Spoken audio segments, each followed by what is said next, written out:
లెబనాన్పై Israel దాడుల్లో Hezbollah అధినేత Sheikh Hasan Nasrallah హతమయ్యారు.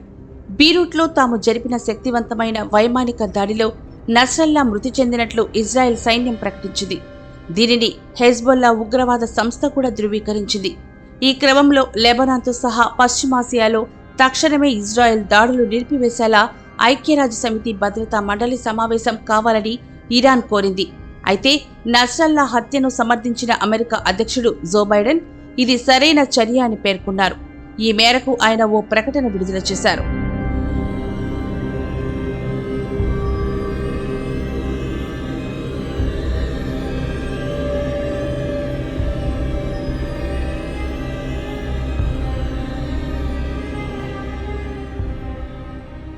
గత ఏడాది గాజాపై ఇజ్రాయెల్ మొదలైన యుద్ధం ప్రారంభంలోనే నస్రల్లాను అంతం చేసే ఆపరేషన్ ప్రారంభమైందని జో బైడెన్ పేర్కొన్నారు. హెజ్బుల్లా, హమాస్ వంటి ఇరాన్ మద్దతు గల ఉగ్రవాద గ్రూపులకు వ్యతిరేకంగా యుద్ధం చేస్తున్న ఇజ్రాయెల్కు అమెరికా మద్దతు కొనసాగుతుందని పునరుద్ఘాటించారు. నస్రల్లా ఆధ్వర్యంలో హెజ్బుల్లా కారణంగా వేలాది మంది అమెరికన్లు ప్రాణాలు కోల్పోయారని బైడెన్ తెలిపారు.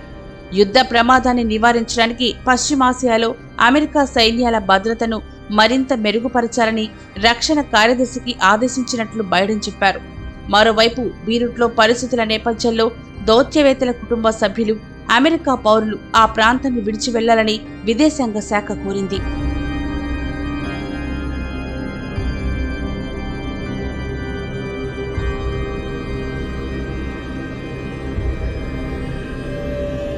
హెజ్బుల్లా కమాండర్లను హతమార్చడం వల్ల ఆ గ్రూపును అణచివేయలేరని Iran supreme leader Ayatollah Ali Khamenei అన్నారు.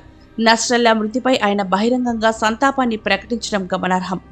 ఇజ్రాయెల్ చర్యలపై ఐరాస భద్రతా మండలి సమావేశం కావాలని ఆయన పిలుపునిచ్చారు. తమ దౌత్య కార్యాలయాలు, ప్రతినిధులపై ఎలాంటి దాడులకు పాల్పడినా పరిణామాలు తీవ్రంగా ఉంటాయని హెచ్చరించారు.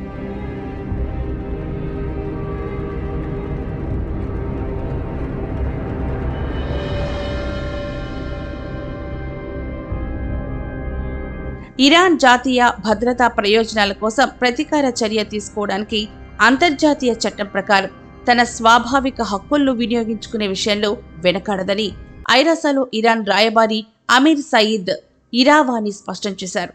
అటు పాలస్తీనాకు మద్దతుగా నిలవడంతో పాటు శత్రువుపై యుద్ధం కొనసాగిస్తామని హెజ్బుల్లా ప్రకటించింది. అటు హెజ్బుల్లా అధినేత షేక్ హసన్ నస్రల్లా మృతిపై ఇజ్రాయెల్ ప్రధానమంత్రి బెంజమిన్ నెతన్యాహు స్పందించారు. నస్రల్లాను హతమార్చడంలో ఇజ్రాయెల్ లెక్క సరిచేసిందని ఆయన పేర్కొన్నారు. నస్రల్లా హత్య ఇజ్రాయెల్కు ఓ చారిత్రాత్మక మలుపుగా అభివర్ణించిన ఆయన అనేక మంది ఇజ్రాయెల్, అమెరికా, ఫ్రెంచ్ పౌరుల హత్యలకు కారణమైన హంతకుడని అన్నారు.